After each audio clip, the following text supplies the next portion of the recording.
en Francia, en Arles, donde nació este ingeniero, hay una calle que tiene el nombre de él. El personaje fue muy importante, fue ingeniero y fue también escritor, o sea, escribió varias obras, todas muy desconocidas, tal vez como esta obra que él escribió sobre Colombia, se llama Un viaje a Colombia en 1911-1912, aunque todo lo que él narra es más que todo fundamentalmente de 1911. La obra fue traducida en el año de 1900, o sea, en 1992 y publicada en Colombia como una serie que hicieron sobre viajes en Colombia de libros que trataron de recuperar. Este es uno de esos libros que trataron de recuperar. El personaje hizo un recorrido, llegó por Buenaventura, por el puerto de Buenaventura desde Panamá. Él venía, parece que fuera de México, porque él estaba trabajando también, después de que trabajó en Colombia, se desplazó a México y estuvo trabajando en México, tanto en la construcción, en el diseño de algunas líneas de tren, pero también él era un gran aficionado pues, o sea, a recoger, o sea, pero estaba dedicado o sea, esa exploración, a la exploración. Estuvo haciendo muchos estudios en México y aquí a Colombia vino básicamente como a hacer un recorrido. Lo interesante del viaje es que él entra por Barranca Bermeja y se desplaza en la parte que había en ese entonces de ferrocarril para ir a Cali. Entonces estuvo en Cali estuvo aproximadamente unos 3 meses. Parece que tuvo buenas relaciones en Cali con algunos de los personajes importantes de esa época, en el sentido de que él se dedicó como a hacer estudios y recolectar mucha información. Parece que encontró mucha información y eso lo llevó a que se quedara mucho tiempo en Cali. De ahí de Cali hizo un recorrido en el vapor sobre el río Cauca, el vapor Sucre, y después a base del mula, pues el transporte en mula y en mula y en secciones de tren llegó hasta La Dorada, llegó primero a Mariquita, después a Honda, ¿sí? Y ya de ahí se embarcó por el río Magdalena hasta llegar hasta llegar a Calamar, hasta Puerto Calamar, donde ya tomó tren y se desplazó hasta Cartagena. Luego en Cartagena, de las cosas que encuentro yo ahí en las narraciones que él hace en el libro, cuando llegó a estas partes de Calamar y a esa zona de Bolívar, él estuvo como buscando hablar con una persona, era una mujer, pero no pudo entrevistarse con ella porque la mujer estaba enferma, estaba sumamente enferma, entonces la mujer no lo pudo recibir. Me imagino, por lo que yo he estudiado, de que esa era la persona con la que él tuvo 2 hijos. La persona tenía lepra. Ante las dificultades que generaba esta enfermedad, él hacía hasta un escrito muy grande también sobre la lepra, y eso lo llevó a él a seguir su camino hasta Cartagena. De Cartagena tomó un barco que lo llevó a Santa Marta. Hace una narración también sobre, o sea, de Cartagena, de Santa Marta. Después se mete a la zona bananera, describe algunas cosas sobre las plantaciones de banano del río Magdalena. Coge un pequeño vapor y por la ciénaga de la Magdalena se desplaza a Barranquilla. De Barranquilla no hace muchas, ya se ve que estaba agotado su tiempo, había estado 140 días en Colombia, entonces no tuvo como mucho interés en visitar Barranquilla, hace algunas anotaciones muy cortas sobre Barranquilla, y de ahí se embarca en el Versalles para irse a Francia. Esta es una imagen del puerto de Buenaventura, por la que llegábamos. Describe pues el puerto como una bastante miserable, o sea, era aterrador, o sea, estaba desesperado por salir de esa zona. Después de que llegó a Cali, se embarcó por el río Cauca en este vapor Sucre, sí. Este es el traslado por el vapor Sucre. Aquí estoy presentando también, vamos, una imagen de uno de los estudios, vamos, que se hicieron en esa época. Este es un mapa que aparece en un estudio sobre la recuperación del río Magdalena, que se elaboró en 1923. El mapa no está saliendo, se quedó estacionado en Viaje a Colombia en 1911-1912. ¿No está pasando nada? No, señor. Pero ahora sí, ya pasó. Ahora sí, ya pasó. Ah, ya, no, entonces ya veo el problema. Espérate, entonces no ha salido nada de esto. El libro ni... a ver, es por la forma como tengo compartido tal vez, que no me está cogiendo la pantalla, que hace... o sea, aquí está señalado en rojo, o sea, no está... Voy a pasarlo, ¿qué importa? Voy a pasarlo así, con estas imágenes, ¿sí? Este es el ingeniero Félix Serret. Aquí están los datos, algunos datos sobre él. Nacido en Arles, Francia.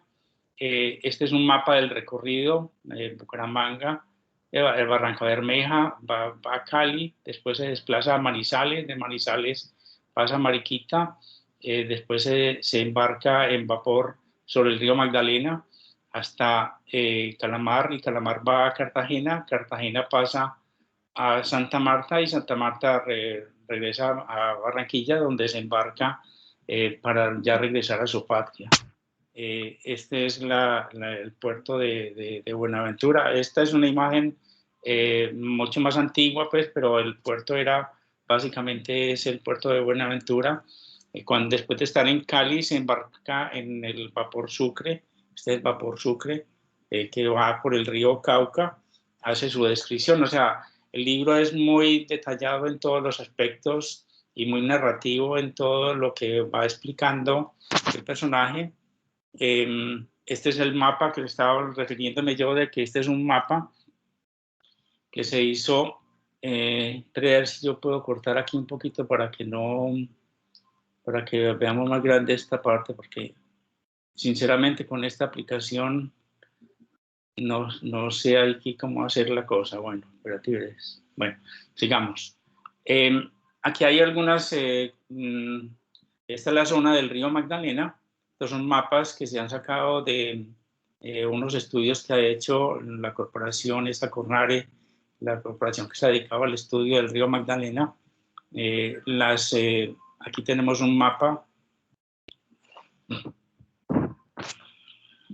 de los niveles del suelo. O sea, aquí se puede ver perfectamente cómo todas estas zonas son muy bajas en el río Magdalena, como la altura es muy baja, y por eso las inundaciones en todas estas zonas del río Magdalena. Aquí hay una imagen del río en la zona que es más angosta en San Agustín. O sea, esta es la parte de San Agustín donde el río empieza su cauce, ¿sí? Vamos a ver que no se me vaya a ir la imagen. Espérate, a ver. Es que yo creo que el compartir... Dios mío. Voy a parar un momentico el compartir para compartir otra parte de la pantalla. Screen. Okay. Bueno. Ahí se ve lo que tengo todo en la pantalla, ¿o no? Se ve el menú de lo que tienes en tu computador. Sí, sí, o sea, eso es lo que quiero ver. A ver si aquí cuando abro las otras ventanas me deja ver. Ok, aquí abro una ventana. Espere para ver porque la aplicación, no sé cómo cambiar de ventanas aquí, sinceramente. Espere, yo cojo la presentación. Ya se ven, a ver, este también se ve, ¿no es cierto? Se ve una gente en el caballo. Exacto. Sí, o sea, ya se están viendo la página completa, ¿no es cierto? Afirmativo. Bueno, sí, espera, porque es que así, ahorita había cogido nada más una ventana, entonces no me estaba dejando hacer muchas cosas. O sea, voy a hacer aquí, espérate, eh,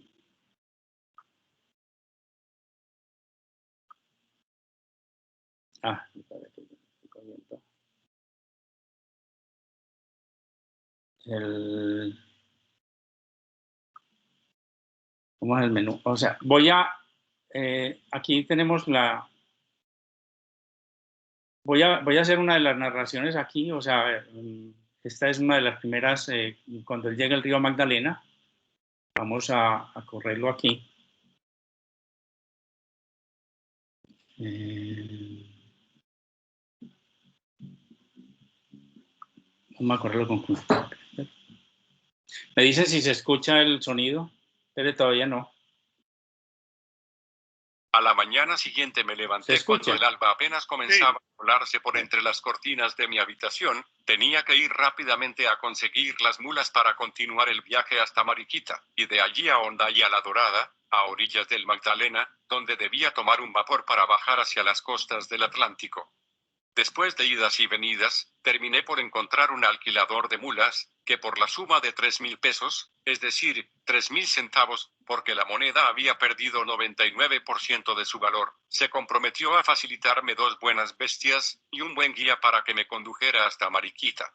Pero yo estaba en ese momento molido por el cansancio, pues como la ciudad de Manizales está construida en los flancos de una alta montaña, todas sus calles, con excepción de 2 o 3 que están en lo plano, son pendientes, de tal modo que cuando regresé al hotel para comer, no fue el menú lo que me atrajo, sino la primera silla que me tendió sus brazos. Como en un viaje nunca se terminan los gastos, después de la compra del sombrero tuve que comprar un par de espuelas y después una ruana. Esta es un cuadrado de tela, de algodón o lana, traspasada por un agujero en la mitad para meter la cabeza, y que ciertamente es la cosa más útil en la selva americana. La ruana sirve no solamente para proteger del agua, para cubrirse del polvo, lo mismo que de servilleta, toalla, y algunas veces de pañuelo, pero también como anteojeras para las mulas, cuando hay necesidad de mantenerlas tranquilas mientras se les carga, se les ensilla o se les hierra o se les saca alguna piedra del casco. Provisto de mis compras, regresé al hotel donde encontré a mi nuevo guía esperándome con las 2 mulas convenidas. Habiendo terminado en breves minutos los últimos preparativos y después de haber cargado, partimos a paso lento a causa de la congestión de las calles públicas por una multitud de personas que habían sido atraídas por el mercado semanal. El paisaje que desde aquí nos ofrecía la naturaleza era en verdad soberbio. Enmarcadas por las cordilleras central y occidental, numerosas colinas en su cima verdes y redondeadas, se perfilaban delicadamente sobre un cielo de color lapislázuli, se desprendían de las cadenas principales para ir a lo lejos a morir suavemente en las orillas del Cauca. Contemplé largo rato este panorama encantador, preguntándome en qué quedaría la fama de los lugares, aún de aquellos más famosos de Europa, si fueran mejor conocidas las admirables bellezas naturales de esta parte del mundo. Tanto más cuanto que en Colombia, los paisajes no han sido todavía manchados ni deshonrados con las horrorosas vallas de anuncios que bordean nuestras grandes carreteras. Continuamos nuestro camino porque era necesario atravesar el cuello de la Moravia con muy buen tiempo, ya que el viento soplaba siempre con violencia a partir del mediodía. A medida que nos alejábamos de Venteadero, la vegetación arborescente se mostraba más vigorosa y variada. Las guaduas, los cedros rojos, las encinas, los pinos, etc. eran abundantísimos. Desgraciadamente los incendios provocados para el desmonte no tardarán en destruir por completo esta bella flora si el gobierno colombiano se retarda en tomar enérgicas medidas tendientes a protegerla contra el espíritu de lucro de sus habitantes. Por esta razón se encuentran hoy completamente desnudas vastas regiones montañosas, antes cubiertas de magníficos bosques, tan ricos en madera para ebanistería como en plantas medicinales u ornamentales. Poco después de haber dejado la posada, nos encontramos con una numerosa partida o manada de bueyes de carga que llevaban diversas mercancías para Manizales. Estas partidas se componen generalmente de 20 a 60 bestias, cada una de las cuales lleva 120 a 140 kilos. Es el medio de transporte que más le conviene a la región, ya que el buey también tiene las patas seguras, y aún más sólidas que las de la mula y su mantenimiento cuesta muy poco. Sin embargo, mientras las mulas solo gastan de 3 a 5 días para ir de Mariquita a Manizales, o viceversa, los bueyes emplean ordinariamente de 10 a 12, lo que eleva el precio del transporte de una tonelada de mercancía entre estos lugares a 200 Buenas noches. medio, es decir, 6 veces más que lo que se ha pagado por atravesar el océano. A las 11:30 nos encontrábamos a una altura de 3.200 metros y todavía continuábamos subiendo. El camino que seguíamos era de tal manera escarpado que a cada instante yo temía recibir en plena cara un cabezazo de mi montura. En ese momento dominábamos todos los alrededores de la región, cubierta, hasta perderse la vista, de bosques donde se distinguían, entre las coníferas, berberidáceas, árboles de cera, guinteras y numerosos ejemplares de una planta como de palma con hojas velludas, características de las grandes alturas andinas, a la que se le denomina comúnmente frailejón, la Espeletia grandiflora de los botánicos. A medida que subíamos, nuestras mulas se asfixiaban más y más a causa de la rarefacción del aire, por ello se detenían con frecuencia para retomar aliento. No sé por qué no les abren las narices, como se hace en el Perú con las bestias de carga, a fin de que no sufran de anoxemia en las regiones elevadas. Era ahora, en efecto, cuando las dificultades y los peligros iban a comenzar, porque el sendero, convertido apenas en un estrecho por donde cabía una mula, estaba, además, bordeado, de un lado por la montaña tallada a pica y en partes desplomada, y del otro por un horroroso precipicio de 700 a 800 metros de profundidad. Pero esto no era todavía nada, lo que hacía la bajada particularmente peligrosa era la extremada rapidez de la pendiente, el gran número de codos y recodos bruscos del sendero, pero sobre todo la naturaleza del terreno que al estar constituido por una roca que el tiempo había terminado por pulir, no ofrecía ningún asidero sólido a los cascos de nuestras mulas, de tal modo que había veces que éstas no podían avanzar más que dejando deslizar las 4 patas a la vez. A las 10:30 llegamos a las orillas del importante río Gualí, que desemboca en el Magdalena, en Honda mismo. Lo atravesamos por un pequeño puente suspendido por 2 gruesas cadenas, cuyas rampas de acceso estaban formadas por enormes piedras mal pegadas y además redondas y lisas, sobre las cuales mi mula resbaló más de una vez, pareciendo que me iba a lanzar. Este pequeño incidente, sin embargo, no me libró de pagar el derecho de peaje que recibían instalados con comodidad en una gran garita vecina, 2 jóvenes empleados que se la pasaban entre perder el tiempo y mecerse voluptuosamente en sus confortables hamacas. Un momento después comenzamos a recorrer las calles de Mariquita, donde la hierba crecía tanto que se podía alimentar a las bestias, y también engordar muchos rebaños de cameros del África, que no serían perturbados por nadie, ya que desde hacía tiempos esta población estaba tan muerta y desierta como Pompeya y Herculano. Mariquita, en efecto, que está situada al pie de la cordillera central, a unos 30 kilómetros al oeste de Honda, había sido durante la época colonial una de las ciudades más prósperas. Allí afluían para ser tratados los productos de las numerosas minas de esta importante región, a donde venían a veranear durante la temporada caliente las más ricas familias de Honda.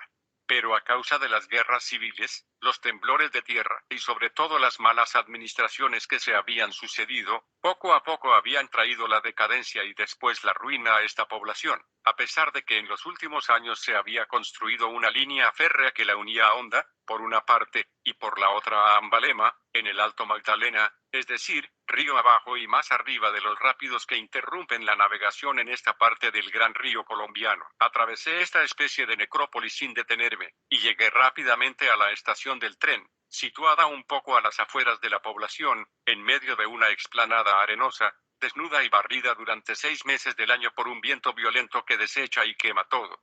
Aquí encontré a 3 o 4 jóvenes empleados que se entretenían en no hacer nada. Desgozo de saber a qué hora partiría el tren para Honda, me dirigí a uno de ellos, que con tono altivo, detrás de una reja que parecía ser su Manitou, y sin tomarse el trabajo de mirarme, me respondió que partiría a las 3, si Dios quiere. Un momento, voy a poner otro. Traigo varios narraciones para que ustedes vayan viendo la forma como este personaje va describiendo todo su viaje. Voy a pasar aquí a uno que nos habla sobre el río Magdalena.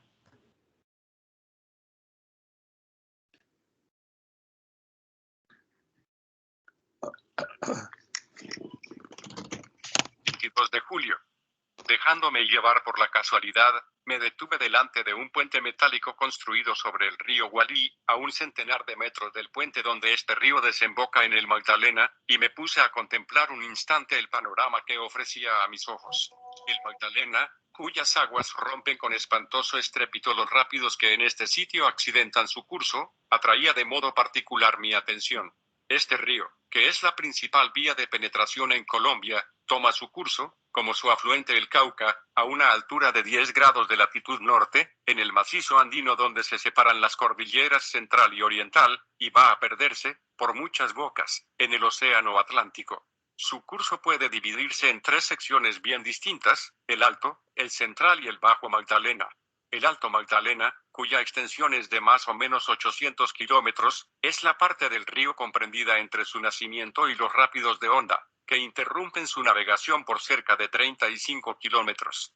El río Magdalena Central se extiende desde el pie de estos rápidos hasta el punto llamado El Banco, donde se bifurca para ir a buscar el Cauca, formando así la gran isla de Mompox, y, finalmente, la sección del Bajo Magdalena, que es la parte del río comprendida entre el Banco y el océano Atlántico, donde se adentra después de haber formado 2 brazos que confinan, el del este, en la ciénaga o laguna de Santa Marta, y el del oeste, en los pantanos de Matunilla, al sur de Cartagena. La masa de las aguas se dirige entre estas 2 ramificaciones hacia Bocas de Ceniza y el mar, donde los aluviones han constituido poco a poco una barrera que impide a los navíos penetrar en el gran río colombiano, lo cual es muy lamentable.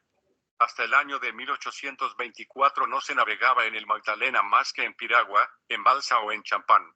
Solo en tiempo de guerra, exterior o civil, se empleaban los bongos o chalanas.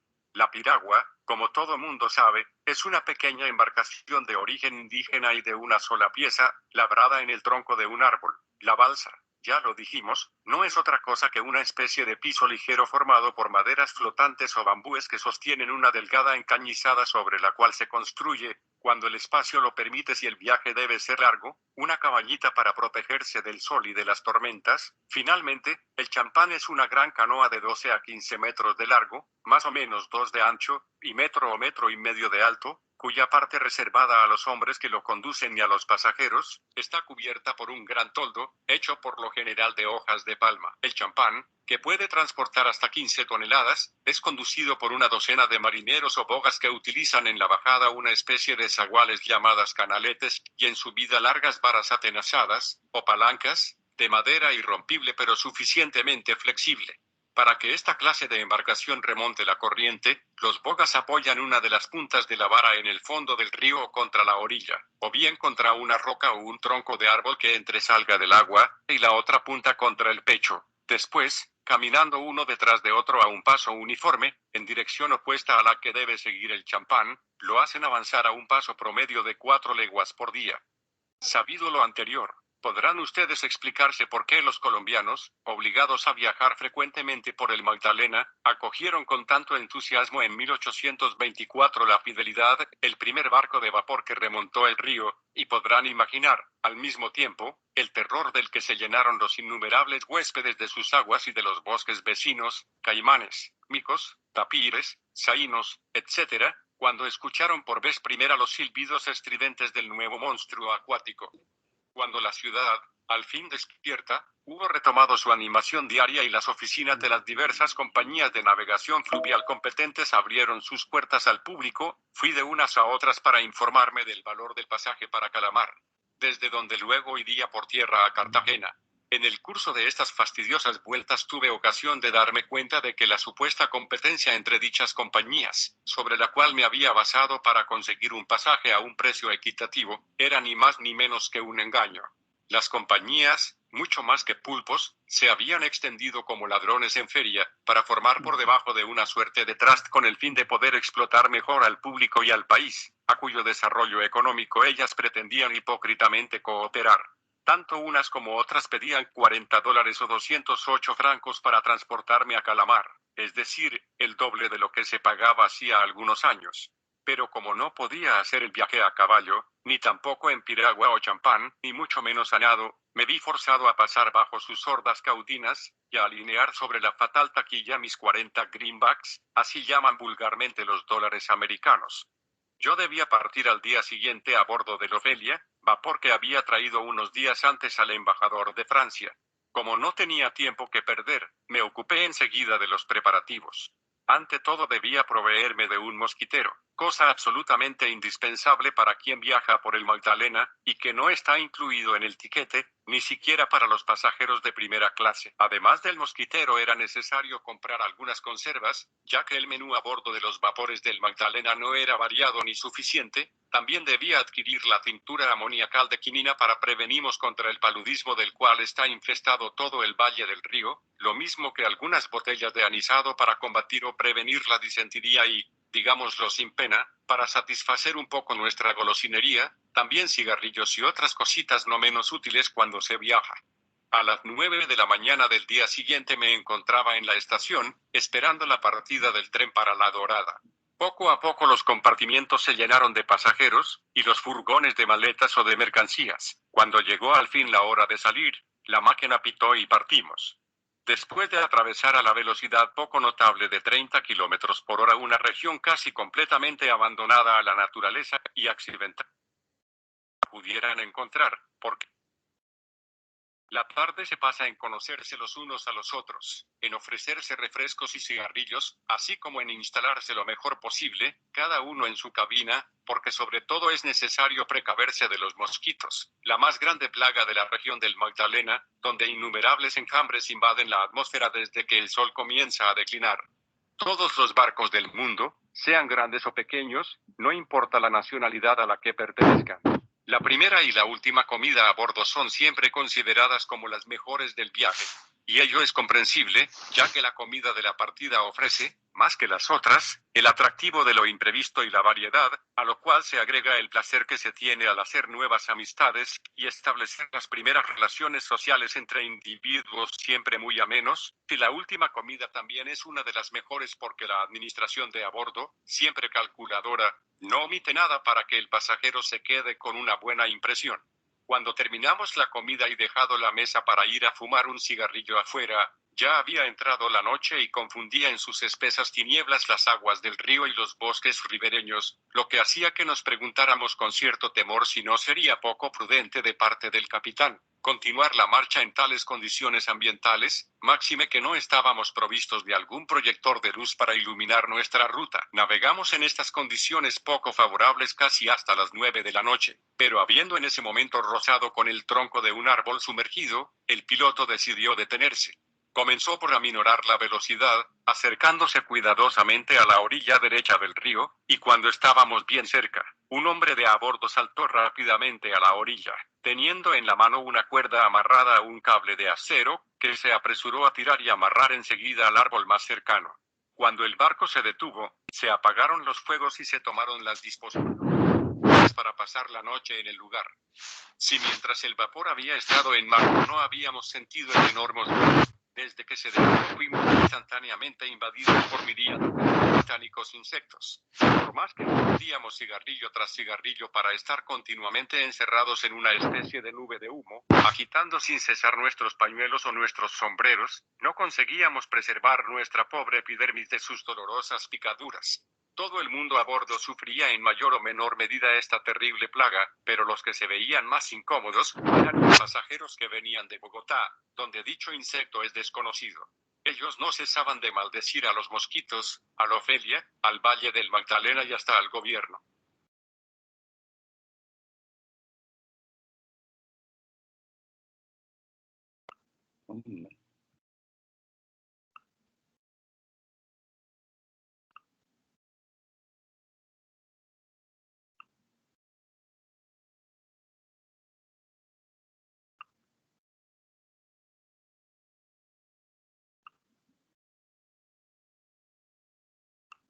Gracias a las sabias precauciones que había tomado para defenderme de los zancudos, pude pasar una buena noche, lo que me permitió levantarme temprano y tomar una ducha antes de que el agua del baño se agotara, lo que me reconfortó. Después de haberme hecho servir una taza de café bien fuerte, con 2 o 3 galletas de esas inglesas que se llaman crackers, nombre que le conviene sobre todo a los que jactan de sus cualidades, encendí un cigarrillo y salí a vagar sobre el puente. La tripulación estaba ocupada en cargar la leña porque, como ustedes lo habrán entendido, no es con carbón como se activa la máquina sino con leña de los bosques vecinos, la que una vez ha sido cortada con las dimensiones dadas, se almacena por los leñadores en pilas regulares sobre las orillas más fácilmente accesibles del río, donde los vapores en tránsito van a tomarla en la medida de sus necesidades. 2 veces al día, en promedio, deben hacer alto para proveerse de combustible. Un poco después del amanecer, un silbido anunció la partida del barco, y unos minutos más tarde soltábamos las amarras para partir. Hacia las 9 llegamos a Nare, aldea de unas 50 casas situada sobre el pequeño río de ese nombre, y uno de los depósitos más importantes de la comarca. Su actividad comercial proviene sobre todo del cambio de productos agrícolas de las orillas del Magdalena, por el oro recogido en las montañas del interior. De Nare partimos hacia las 11:30 de la mañana, y algunos minutos después nos sentábamos a la mesa para el almuerzo. Posteriormente un silbido anunció que habíamos llegado a Puerto Berrío. La fundación de Puerto Berrío no tiene más de 40 años. En efecto, fue en 1875 cuando se creó la población, con ocasión de haberse dado comienzo por parte del ingeniero Cisneros a los trabajos de construcción del ferrocarril que debía unir el Magdalena a Medellín, capital de la provincia de Antioquia. Desafortunadamente, Puerto Berrío no progresó después debido a la continua interrupción de los trabajos de las ferrovías, por falta de dinero, las guerras civiles y la insalubridad del clima de la región. Esta población está situada en una playa protegida por un promontorio que desvía con mucha fuerza la corriente del río hacia la orilla opuesta. Está formada por 2 barrios bien distintos, el indígena, mucho más importante, establecido casi al nivel del Magdalena y compuesto únicamente de chozas, y el barrio extranjero, constituido por una decena de casas de madera, bonitas y muy confortables, edificadas en un punto más elevado. Los terrenos circundantes están a medio cultivar, apenas si se cosecha maíz, banano, yuca, cacao, etc., indispensables para las necesidades de la población local. Por el contrario, los bosques de la región son muy ricos en esencias terapéuticas o industriales. Especialmente se encuentran en abundancia la valdivia, empleada por los indígenas contra las mordeduras venenosas, el cedrón, como febrífugo, la avida, que da una almendra oleaginosa, cuyo aceite es empleado en la medicina indígena y sirve también para engrasar las máquinas, y, en fin, otros vegetales que probablemente jamás han sido estudiados ni clasificados, como por ejemplo, Sanaguare y el majestuoso cantagallo, cuyas bellas flores blancas y las hojas con reflejos plateados llevarán a que se les busque para ornamentar los jardines, parques y paseos. Una vez que el Ofelia fue amarrado a la orilla y se colocó la pasarela, descendimos a tierra para ver un poco el lugar.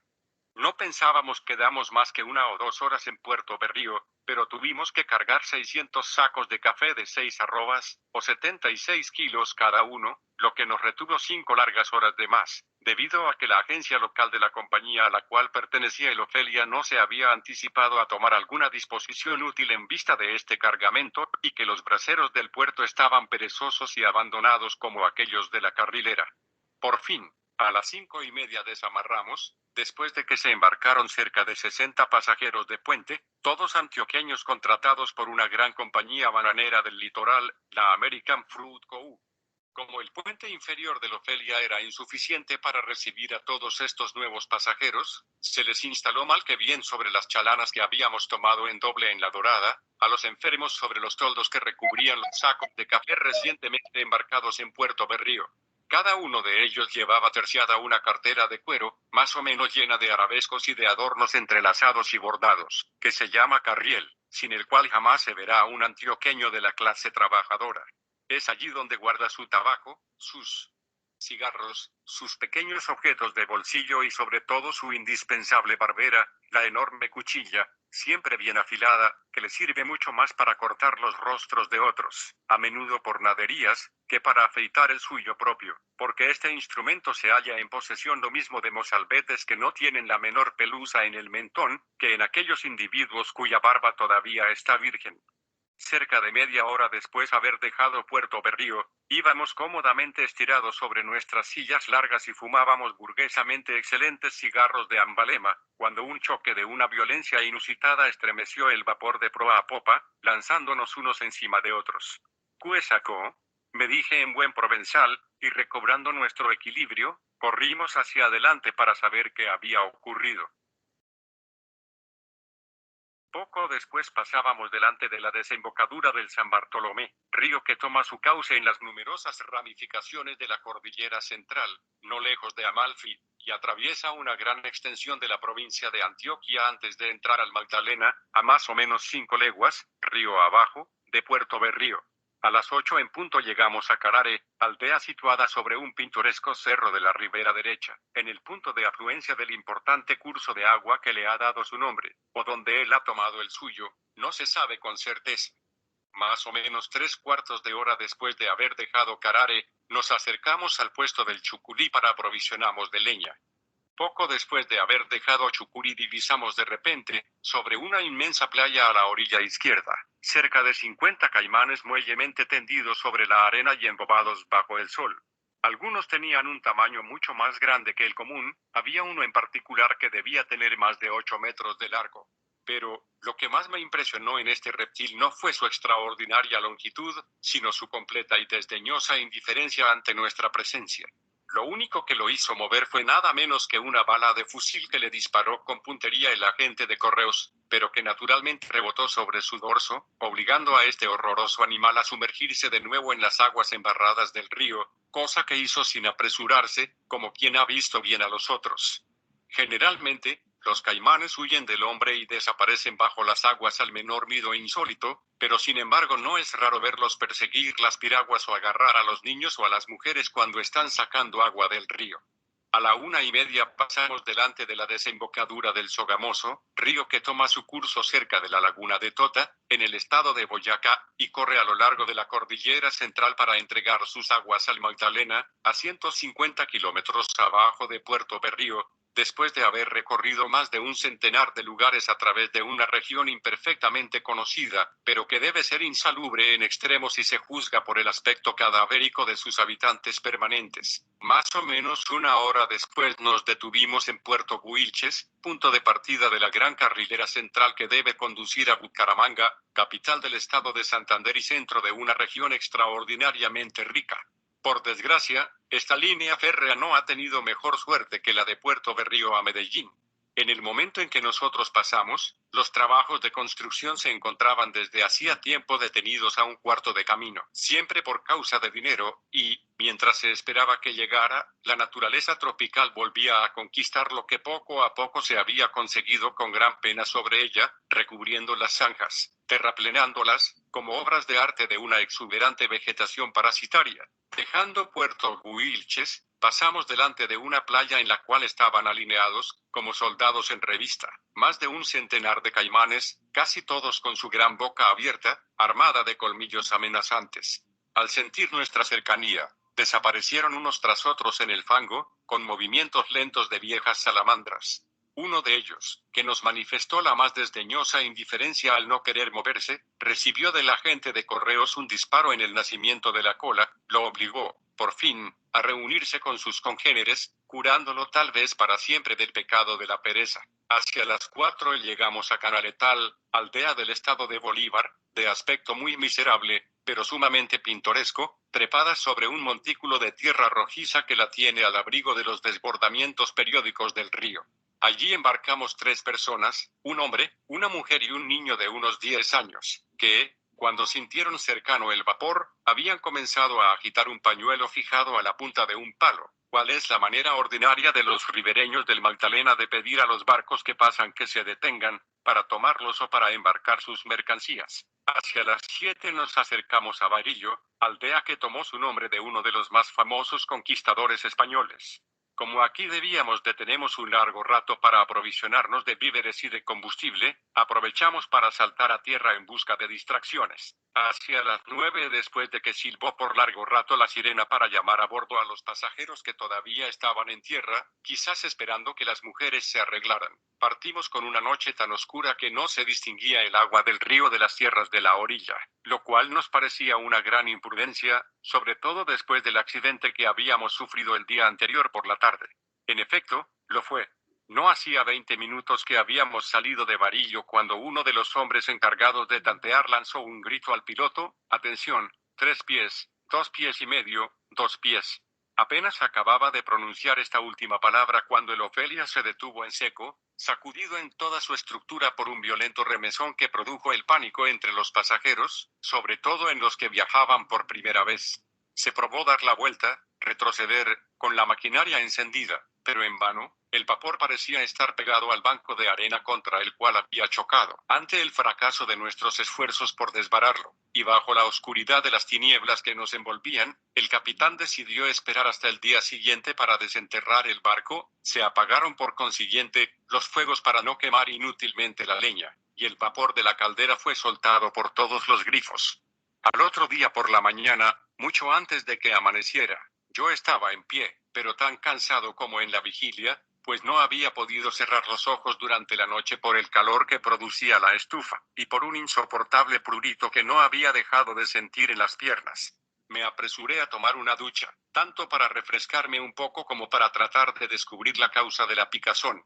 Inmediatamente advertí que provenía simplemente de unos pequeños insectos del orden de los chupadores, de forma ovoidal, y de 3 a 5 milímetros de largo, llamados vulgarmente garrapatas y científicamente Ricinis hexapoda, que debía haber atrapado en nuestro reciente paseo nocturno a través de los pastizales de Varillo. En realidad no me sorprendió mucho esta desagradable invasión corporal, ya que desde hacía tiempo conocía a estos animalitos, pero tomé inmediatamente las medidas necesarias para desembarazarme de ellos. Corté en pequeños pedazos un tabaco sobre un poco de aguardiente bien fuerte, agregué una pizca de alcanfor y dejé un momento que todo se disolviera.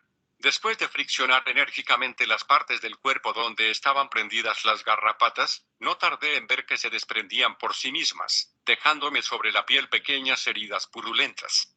Una vez que me libré por completo de mis inoportunos huéspedes, me dirigí con paso presuroso a pasear por la parte delantera del barco para presenciar las operaciones de desencallamiento. Se apoyaban contra el fondo del río largas y fuertes vigas provistas en la otra punta de poleas, a través de las cuales pasaba un grueso cable de acero enrollado alrededor del tambor de un potente tomo de vapor. Bastaba ponerlo en acción para que la tracción ejercida sobre las cuerdas levantara el barco y lo hiciera avanzar un poco, desplazando la viga a medida que el barco avanzaba y repitiendo cada vez la misma maniobra. Se terminó bien rápido por sacarlo a flote. Así fue puesta la máquina en marcha y partimos con satisfacción de todos. Hacia las 8 penetramos en un río importante, el Lebrija, y poco después nos detuvimos frente a un pequeño grupo de casas miserables en medio de las cuales se encontraba un depósito de mercancías de la compañía fluvial. Un poco después de las 10, continuamos nuestra ruta. A las 11 en Tan pronto como el Ofelia fue amarrado a la orilla y se tendió la pasarela, una multitud de personas invadió en montonera el vapor, unos para ofrecer frutas u objetos típicos a los pasajeros, otros para comprar productos del Alto Magdalena. Tanto para evadir este populacho como para satisfacer nuestra curiosidad bajamos a tierra en donde se había establecido un auténtico mercado para nosotros. Todas las industrias y los diferentes ramos del comercio local estaban representados por una cantidad de objetos y de artículos diversos, aquí, los de primera necesidad, allá, simplemente útiles o de lujo como sombreros comunes de hojas de palma, escobas, esteras ordinarias o artísticamente fabricadas, calabazos naturales u ornamentados con flores o pájaros simbólicos, etc., pero lo que... Bueno, yo voy a parar hasta aquí porque tenemos, o sea, yo les voy a dejar después los enlaces para los que quieran escuchar más completa la narración, porque yo saqué muchos apartes, pero todo era tan interesante que yo era recortando y creo que de todas maneras para que no nos hagamos muy cansados con la narración, ¿sí? Voy a hacer algunas o sea, esta es una fotografía de Barranquilla. También vamos a una fotografía de lo que es el tren en Cartagena. ¿Aló? ¿Alguien dijo algo? ¿Alguien? Bueno, estos son algunos de los vapores en el río Magdalena. Está la Antioquia, el Margarita, una zona de Barranquilla, ¿sí? Aquí vamos un poco más avanzados ya como se transportaba ya cuando fueron avanzando los años y los vapores fueron creciendo en capacidad. Aquí tenemos un vapor cargando los automóviles trailer que los transportaban así. Aquí tenemos otros barcos, el Caratumbo, el Atlántico. Después el gran barco que tuvo el Magdalena, que fue el David Arango, y aquí al lado el Medellín. Hago una anotación, mi abuelo fue capitán de pues en ambos barcos, en el Medellín y después en el David Arango.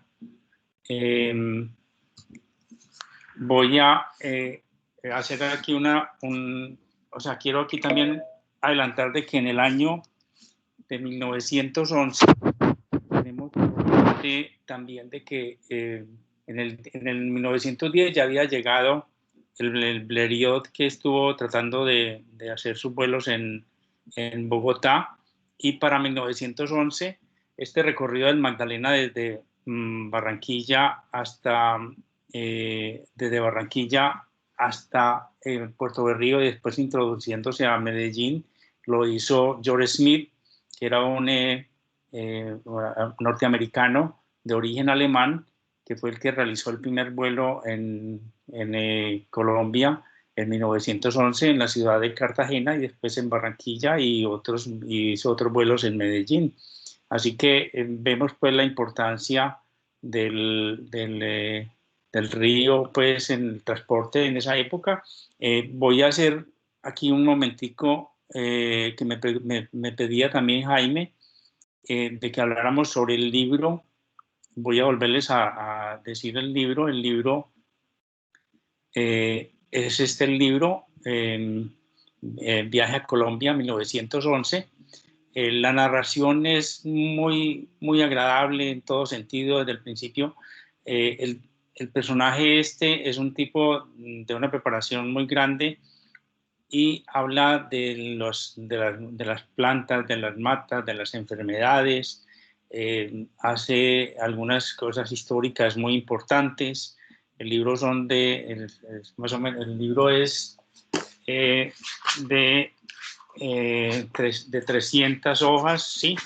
Es impreso, esto fue una impresión que se hizo en 1992 por el gobierno de Colombia, pero no sé qué tan fácil sea conseguirlo el libro. Yo para este trabajo hice una recopilación del libro, la hice en PDF y la tengo aquí completa pues del libro. Si de pronto algunos lo quieren que la compartamos algo, pues o sea, es más como personal, porque no es, yo sé que no se consigue, sí, pero tengo un PDF del libro, así que con el criterio pues de que lo puedan algunos leer o podemos compartirlo pues con cuidado, porque es pura violación de derechos de autor, pues digo yo, pero no, el libro no se consigue. Bueno, yo creo que hasta aquí básicamente es lo que yo quería hablar, así que ya le dejo en manos de Carlos, que continúe con la presentación, ¿sí? Bueno, gracias Mauricio, muy gentil. La intención es que hablamos un espacio para preguntas sobre este tema tan apasionante como es la navegación sobre el río Magdalena. Yo sé que muchos de los que estamos aquí tuvimos alguna vinculación con la historia y desarrollo del río Magdalena, así que está abierto el foro, Mauricio, y todos para que hagan preguntas sobre este tema tan apasionante. Quien quiera hablar bien puede activar su micrófono y hacer las preguntas que quiera, y pues aquí entre todos trataremos de responderle esas preguntas.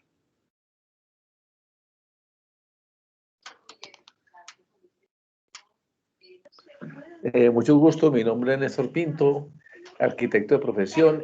Yo quisiera hacer una preguntita. ¿En qué parte exactamente está ubicado topográficamente la imposibilidad de navegación sobre el río Magdalena?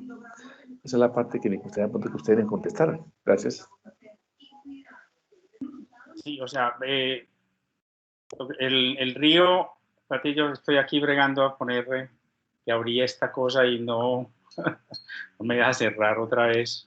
Yo creo que tengo que volver a ver, yo voy a dejar de compartir un momento, ¿sí? Y cierro aquí porque se me abrió toda la página. Bueno, un momento. Les quiero mostrar un mapa del río. Básicamente, el río fue navegable hasta Honda, básicamente. De Honda a Neiva, el río se trata, o sea, la navegación del río fue muy complicada. Se ensayó con, ahí en las historias que hemos escuchado de Neiva, se habla de la barcaza Cassandra, que era una especie de vapor pequeño que hacía ese recorrido, porque a partir de Honda, el río se vuelve con... o sea, hay muchos desniveles, o sea, el nivel del río baja muchísimo, así que hay muchos rápidos y la navegación es muy complicada. Espérate, yo te pongo el mapa, a ver si lo cogemos aquí. Es que no quiero como... Mira, aquí está la navegación del río, o sea, desde estos puntos es que desde... No se está viendo, tienes que compartir, Mauricio. Ah, bueno, sí, espérate a ver, es que sí, un momento. Gracias. Esta aplicación me coge a mí duro. Espérate. Ahí sí estoy compartiendo, ¿no es cierto? ¿O no? Nada. Ah, no, todavía no. Espérate, yo cojo la pantalla completa.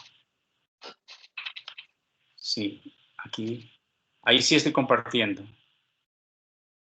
Sí, ahí sí. Eso. Entonces,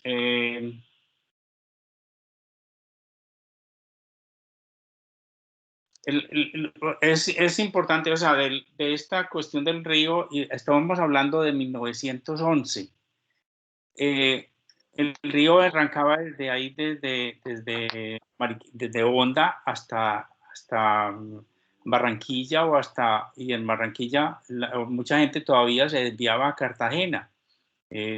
Barranquilla era la ciudad principal ya en ese momento, o sea, Barranquilla le quitó a las ciudades de Santa Marta y Cartagena lo que era pues el transporte, porque toda la gente que salía de Colombia cogía el río Magdalena y lo más fácil era llegar a Barranquilla en el vapor.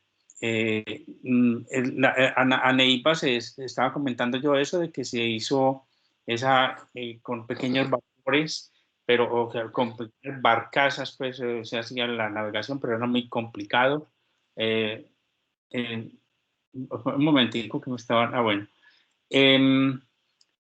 Estábamos hablando de que en 1911 ya estamos viendo llegar a Santa Marta a finales de diciembre la aviación, o sea, las primeras muestras de aviación, pero no fue sino hasta 1919 cuando ya se inició la aviación en Colombia, y el éxito de la aviación en Colombia fue haber tomado el cauce del río Magdalena como pista, lo que le permitió penetrar toda Colombia con la aviación. Entonces, no sé si con eso te contesto algo de la pregunta, ¿sí? Sí, correcto. Muchas gracias. Muy amable.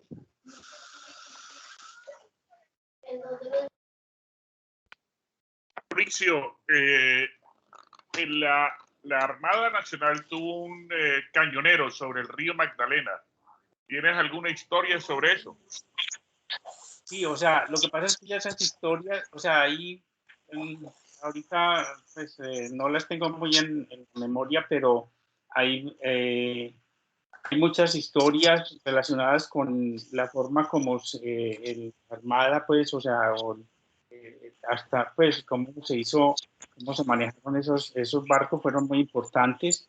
Y hay historias antiguas de todo eso, del Hércules, de todos estos barcos de la Armada o de guerra que hubo, porque eran tanto de un gobierno como del otro, y las luchas que hubo en Colombia para el Magdalena fue muy importante, ¿sí? Pero ahorita no tengo muy claro lo que me estás preguntando, pues, pero sí hay muchas historias sobre esas casas de la Armada, ¿sí? Yo he escuchado del Hércules. Si alguien nos puede decir algo de los que hay ahí, que yo sé que hay mucha gente que conoce muy bien la historia del río Magdalena y de las barcas y de lo que tuvo el río Magdalena, de la Armada, ojalá nos pudieran participar con eso, ¿sí? Sí, Sigue. sí, el Hércules fue un barco que llegó, era un cañonero al principio, y entonces la Armada lo recuperó y explotó en 1932 por ahí, porque en las calderas cerca del Sitio Nuevo. ¿Lograste algo de...? Sí, si no estoy, uno de los comandantes o de los capitanes del Hércules fue un señor Parias. Sí, correcto. De Honda. Sí, así fue. Que después se establecieron en Barranquilla. De acuerdo. Una de las cosas que le he pedido a nuestra amiga, la señora Oeding, Sí. señora Vides, es que mire un poco la historia que dejó Manfred sobre el río Magdalena. Yo sé que él estaba trabajando mucho sobre eso, y de hecho fue quien me proveyó a mí parte de la información que he logrado recuperar sobre la historia de la H. Lindemeyer, que después se convirtió en la Mar Vázquez. Correcto, Carlos.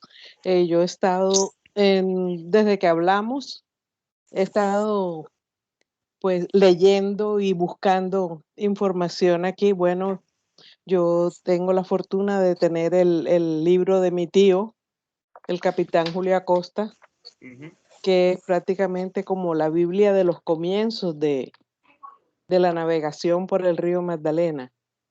Y encontré unos datos que quiero compartirles hoy sobre los inicios de la navegación del río Magdalena, en el río Magdalena. Como primera medida, me sorprendió que se inició cuenta él, en el caño de la Tablaza, que es el mismo, el caño de las compañías, o sea, donde nació la aviación. O sea, es curioso.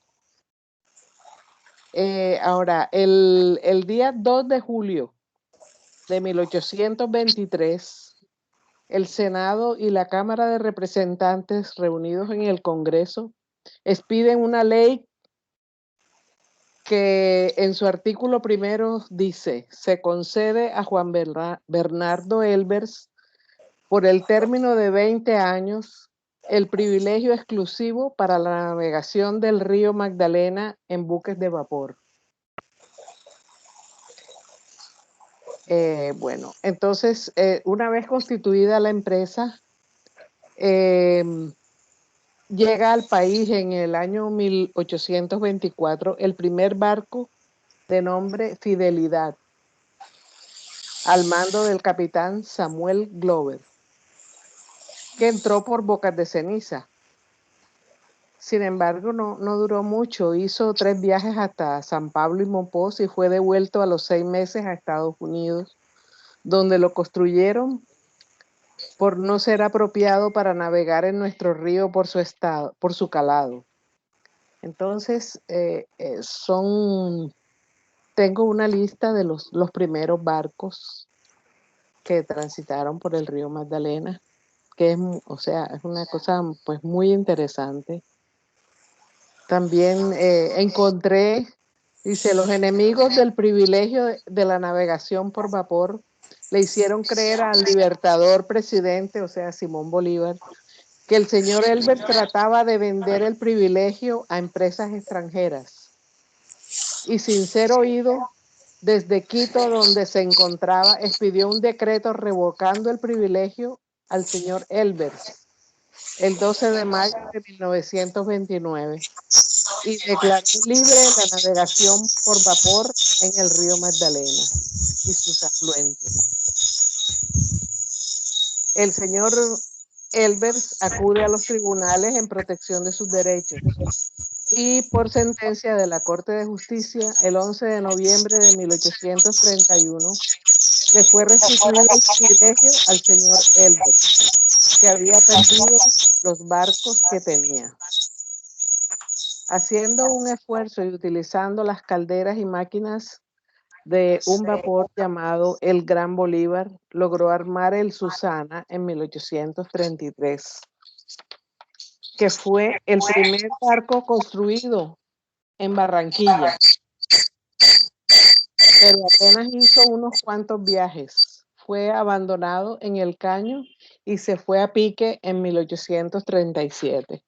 Bueno, esa es una parte de la historia de los comienzos de la navegación. Estoy en esa, estoy leyendo, estoy recopilando información y yo creo que cualquier trabajo que yo haga sería pues un homenaje a mi tío capitán. Hasta ahí, pues. Sí, o sea, el libro, yo conozco el libro, es supremamente interesante, o sea, Sí. Hay muy buenas imágenes, muy buenos datos, porque también tengo otro se han publicado varios trabajos sobre el río Magdalena, y con el afán, pues, como de tratar de recuperar, se han hecho muchísimos estudios, o sea, yo tengo, vamos, ahora encontramos en los archivos que tenía mi mamá también un libro sobre un estudio que se hizo en 1920 sobre el río Magdalena para recuperar el río Magdalena, o sea, estudios de recuperación del río Magdalena los ha habido por cantidades, por la importancia del río, pero nunca pasa lo mismo que dice en el libro muchas veces el autor, de que se hacen las cosas, pero los presupuestos se acaban y mientras acaban los presupuestos, todo lo invade la naturaleza y lo acaba la naturaleza mientras tanto, ¿sí? O sea, nunca ha habido una política que permanezca sobre el río, ¿sí? De todas maneras, Miriam, muchísimas gracias por los datos que nos da, ¿sí? Pequeño aporte. Seguro, muchas gracias, como siempre. Estoy en esa, recopilando información. Como dice Jaime Escobar, que tú te la sacas siempre debajo de la manga, ¿sí? Bueno, hay otra pregunta. Sí, buenas noches. Mi nombre es Hugo Suárez, yo soy de Cali, soy fundador y director del Museo del Cine Caliwood y durante 11 años fui vicepresidente del Museo Nacional de Transporte. Es la primera vez que concurro a este grupo. Quería preguntarles algo en especial, si se sabe o si en alguna parte de Colombia sobrevive algún barco a vapor. Es la primera pregunta. Y quería comentarles que en el trabajo que yo hice en el Museo de Transporte, llegamos al punto en que íbamos a considerar la posibilidad de sacar del río Cauca 2 barcos a vapor. La diferencia entre la llegada de los barcos a vapor al Magdalena y al Cauca es abismal. Hay una diferencia de casi 50, 60 años. primer barco a vapor que llegó al río Cauca fue prácticamente en el año 1885. El primero fue un vapor de nombre Cauca, vapor Cauca, y después de navegar por algún tiempo se hundió cerca de Tuluá. Y luego hubo otro incidente un poco más, como alrededor de 1924, del cual yo he hecho una narración bien precisa. El vapor Cabal era un vapor de 30 toneladas que llevaba a pasajeros, se hundió y hubo muertos, en fin. De ese vapor se conoce prácticamente dónde está, pero pues ha sido muy difícil considerar una expedición para recuperar el vapor. Siempre me ha intrigado por qué no sobrevivió ningún barco a vapor. En Cali hay fotografías de barcos a vapor en el Cauca más o menos hasta 1960, pero hoy en día no hay ningún vestigio de ningún vapor que hubiera sobrevivido, o la estructura de un vapor era muy interesante, que hubiera sido muy interesante para todos. En Cali no hay referentes ya, salvo algunas cosas mínimas de los barcos a vapor. En el pasado, hace como unos 15 años, encontré que una persona conservaba un lavatorio del vapor, pues, probablemente el Palmira, que era uno muy grande de 200 toneladas. Yo considero que hubo unos 30 barcos a vapor en el Cauca en el periodo de más o menos 1885 a 1960. Me gustaría saber si de pronto en alguna parte de Colombia pues existe todavía o ha sobrevivido un barco a vapor. Que yo sepa, no es el caso. Hay algunas réplicas. De hecho, en Barranquilla hay una réplica que navega sobre el río Magdalena, que es la Mita, que trata de replicar un barco sobre el río, pero es muy pequeño, es decir, lo usan para fines turísticos. Yo recuerdo todavía de niño de haber visto en el caño de las compañías las estructuras de los barcos de Río Viejo, y recuerdo a mi papá diciéndome que esos eran los barcos de la Mar Vázquez, que eran los barcos que habían sido de mi abuelo. Yo no sé si eso es cierto, nunca me llevó directamente a verlo porque pues eso era el área de Barranquillita. Eso obviamente con el tiempo se pudrieron y terminaron desapareciendo, y hoy en día en el caño de las compañías lo único que hay es las instalaciones de la naviera fluvial colombiana. Barranquilla ha construido un puente levadizo a la entrada del caño de las compañías, teóricamente con el interés de que ese caño se recupere, pero la verdad es que el caño está en unas condiciones deplorables, lleno de tarulla, y toda la inmundicia de Barranquilla baja por ese caño. Es terrible. Básicamente, Carlos, es que todos estos barcos de vapor eran construidos en madera, sí, o sea, era casi toda la estructura en madera. No, Álvaro nos puede corregir ahí también, no sé, la parte de abajo sí era metálica, ¿desde qué época? Sí, Álvaro, que conoce mucho esa parte, sí, pero muchos de estos barcos, las calderas explotaban, y muchos barcos de estos se incendiaron, ¿sí? O sea, en el recorrido que estamos hablando de este personaje de Félix Herret, él se refiere de esa carrera que tomaban la tripulación a ir a apagar rápidamente las calderas cuando tenían que parar, y eso por el problema básico de que eran las tuberías y todas esas cosas en estos barcos. Era muy fácil que se incendiaran los barcos, o sea, un incendio en un barco de esto lo destruía en cuestión de momentos. O sea, en uno de estos libros que tenemos de narraciones de viajes, hay un encallamiento de uno de estos, de uno de estos vapores en la desembocadura del río Magdalena, a principios de siglo, y sacar un barco de estos se demoraban días para poder socorrer la gente. O sea, la gente sobrevivía difícilmente de un accidente de una de estas cosas al principio de siglo, pues, el siglo pasado, por los problemas de que no había forma los vapores se incendiaban y se exterminaban rápidamente, ¿sí?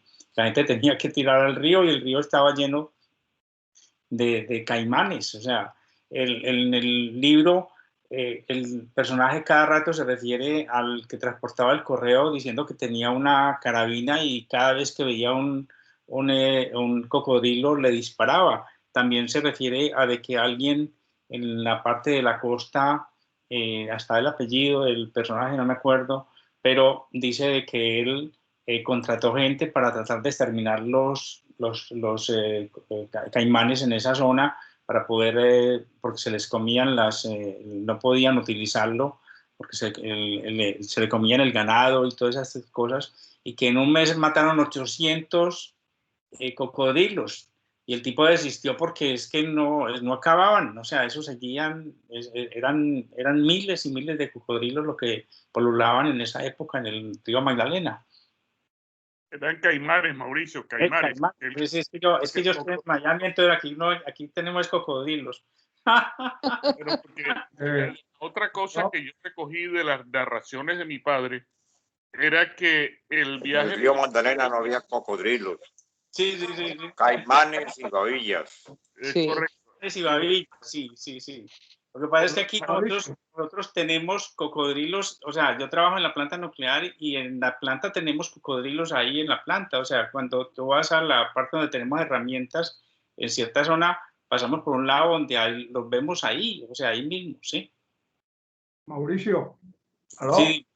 Sí, para soportarte lo que estaba diciendo, los barcos al principio eran de madera, los cascos eran de madera, pero sí. Colombia fue el primer país que tuvo un barco con casco de acero en el mundo.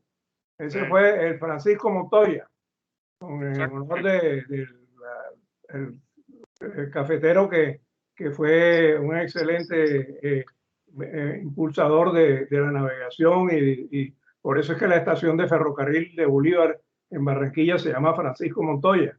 Ese barco, el casco, lo hicieron en acero, pero entonces lo que sí era de madera era la superestructura. Entonces lo más curioso era que la superestructura la hacían allá en Pittsburgh, que eso lo hacía muchos barcos eran de la Rees & Sons en Pittsburgh. Y entonces los hacían en madera ya, los armaban completamente, los desarmaban, o sea, un knockdown, los traían por los transportes usual y los volvían entonces a armar aquí en Barranquilla, ahí en el caño de las compañías. Este señor Rees & Sons fue un gran fabricante de barcos en Pittsburgh. Entre otros, él hizo el Ayacucho. El barco Ayacucho fue nada menos que el David Arango después. El barco Ayacucho lo compró la naviera y lo reformó para hacer el David Arango. O sea que el David Arango tenía una historia bastante extensa. Eso es lo que puedo... Hay un catálogo de James Rees & Sons que yo tengo uno. No sé si hubiera alguna manera de que se pudiera reproducir, porque ahí están muchos planos de barcos, están planos del Montoya, etc. Eso lo dejo pues al interés de la fundación o quien quiera hacer una reedición de este catálogo. Podemos hablar al respecto. Ahora, algo que yo recogí de las narraciones de mi padre era que estos viajes por el río eran terribles, pues no solamente era que eran los mosquitos, sino el encallamiento, y duraban semanas encallados y el río estaba... y obviamente no había forma de sacarlo, y entonces obviamente los mosquitos eran historias terribles, razón por la cual muy rápidamente llegó el avión a tratar de suplir todos esos problemas. Entonces eran los aviones los que llevaban el correo a los barcos y los barcos llevaban el combustible para reabastecer los aviones. Así se complementó el uno y el otro, ¿no? Sí. Sí, aquí está el catálogo de James Reed Samson. No sé si lo pueden ver. No. No, espérate. No se ve. Ay, me tiene Álvaro, espérate. Tengo la cámara abierta. Sí, pero tenemos ahí tiene que ok. Tú tienes, la cámara no la tienes abierta, la tienes cerrada. Buenas noches. Buenas noches. Quiero tirar un pequeño comercial. Sé que hay algunos invitados especiales, personas nuevas. Los que puedan dejarnos por favor su correo electrónico y deseen recibir invitación de los eventos de la Fundación Colombo Alemana de Barranquilla, nos lo pueden dejar acá en el chat y pueden recibir información nuestra. Gracias. ¿Por qué no le das la cámara pues, a compartirnos la cámara de Álvaro Mendoza? Yo aquí, un momentico. No sé si no se ve. Yo lo estoy viendo aquí en la cámara, ¿no? Ahorita la veía. Sí, lo que pasa es que no te vemos. ¿Cómo te vemos a todos? La cámara aquí la tengo cerrada, aquí la tengo abierta. Ahora sí. Ahora sí la abriste. Ok. Ok. Aquí la veo. Ok. Este es el catálogo. Entonces este está tan hay que volverlo a estar y todo, pero entonces aquí ustedes pueden ver por ejemplo el Montoya en una de estas páginas está el Montoya.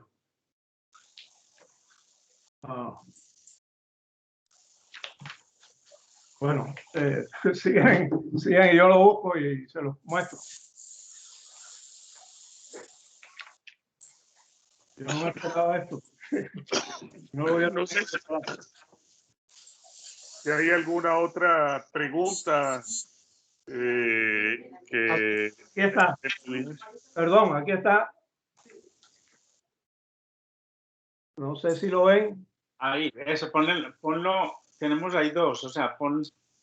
El Montoya es el que está aquí. El de ese es el Montoya. Y les voy a leer lo que dice. El Montoya fue diseñado y construido en 1878 y para servicio en el río Magdalena. Este fue el primer barco de acero mundialmente y fue construido en América. Esa es la historia que tiene el Montoya. También está el Steamer Medellín, que ahorita lo vimos, que es el que está al lado. Ese es el Steamer Medellín. Voy a buscar si puedo bueno, no creo que lo tenga aquí, que es el Ayacucho, que fue después el Avitarango.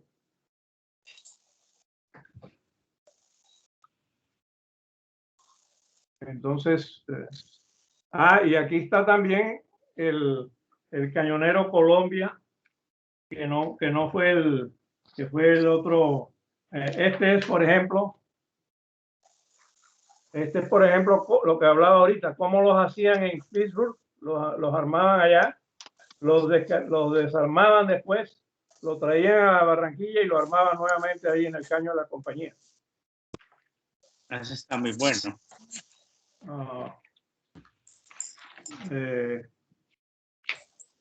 Eso era más o menos lo más importante aquí.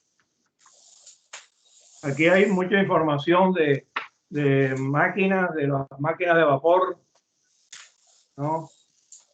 ¿Te fue enlace? De todo, de las calderas, cómo eran las calderas. Y está también en lo que les hablaba ahorita del vapor, el barco que fue que llegó para el gobierno nacional y fue el primer barco del gobierno en materia de armamento, ¿no? Primer cañonero. El primer cañonero. Bueno, en todo caso, hay que buscarlo.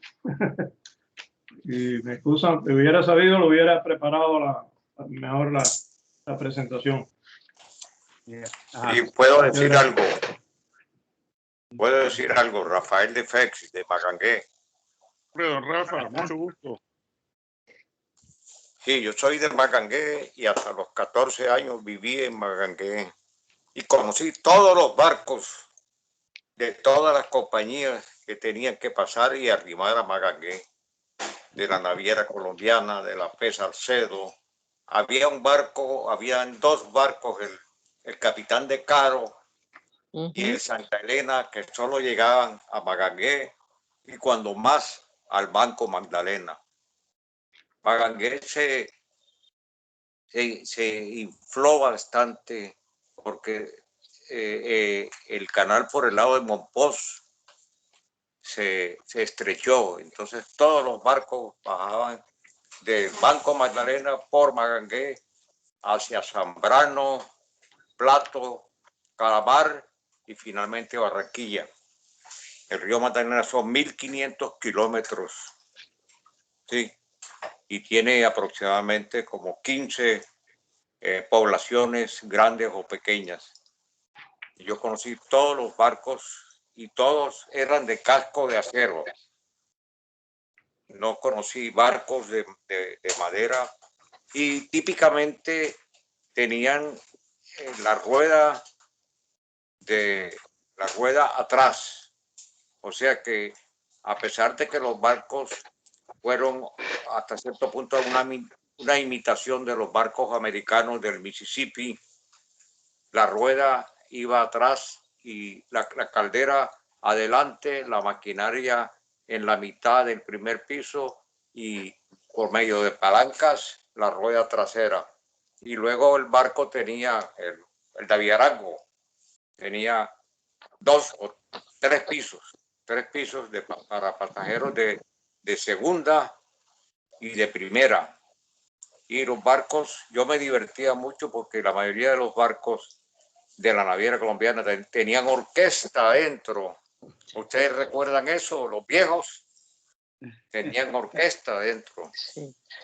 Y entonces uno oía el barco llegar con sus pitos, tanto subiendo de Barranquilla o bajando de La Dorada, Puerto Berrío, Barranca Bermeja o el Banco.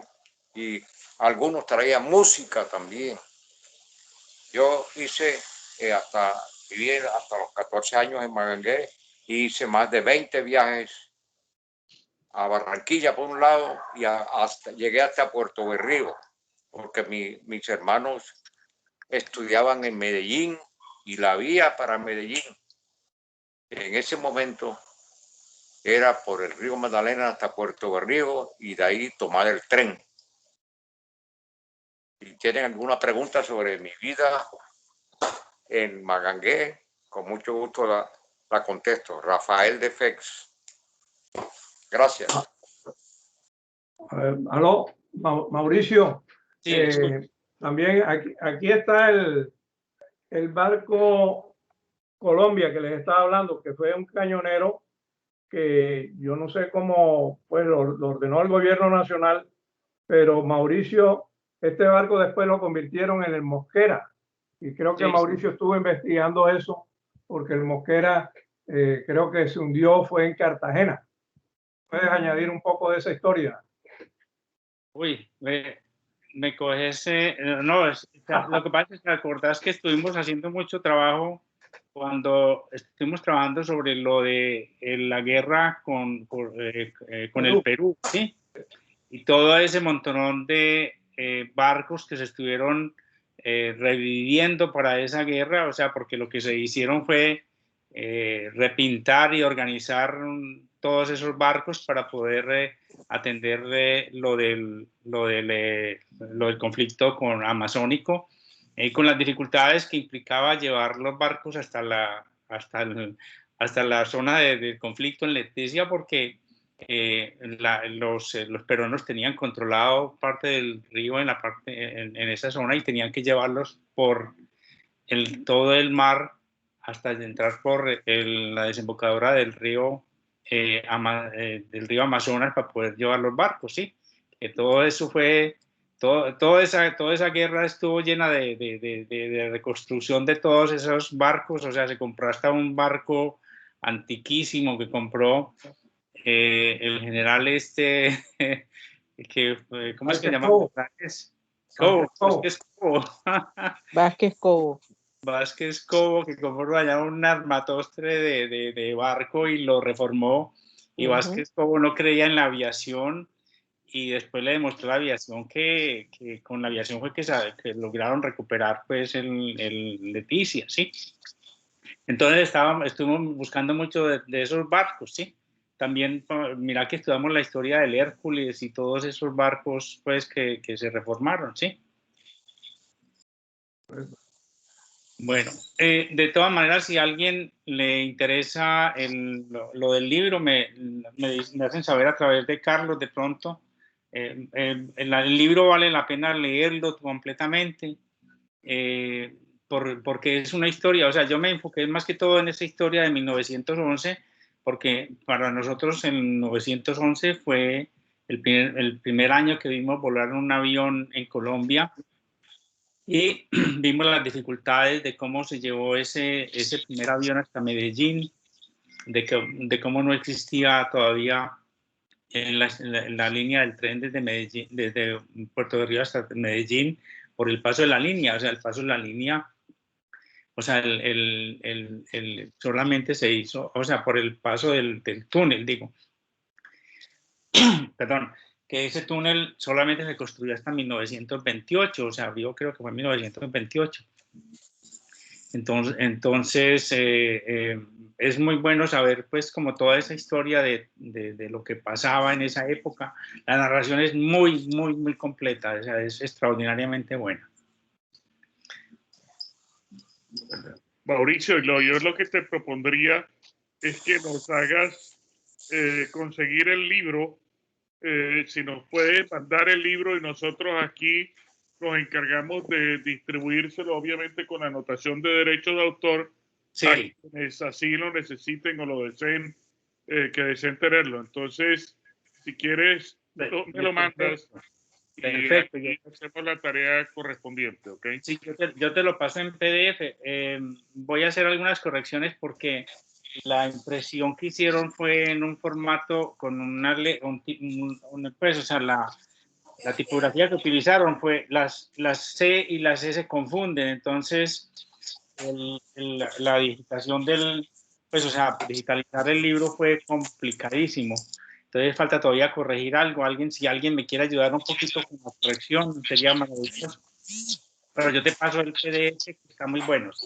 Ok, grandioso, maravilloso. Bueno, no sé si hay alguna otra pregunta.